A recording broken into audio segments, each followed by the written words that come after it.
يا أيها الذين آمنوا اذكروا الله ذكرا كثيرا وسبحوه بكرة وأصيلا O ঈমানদার O my dear believers, তোমরা যারা আল্লাহ এবং পরকালকে বিশ্বাস করো, তোমরা অধিক পরিমাণে তোমার রব আল্লাহকে স্মরণ করো, আল্লাহর জিকির করো।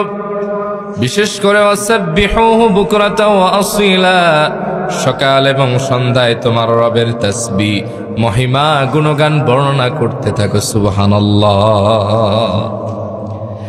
এক সাহাবী নবীজিকে প্রশ্ন করলেন, আইয়ুল ইবাদি আফদালু দারাজাতান ইনদাল্লাহি ইয়াওমাল কিয়ামাহ।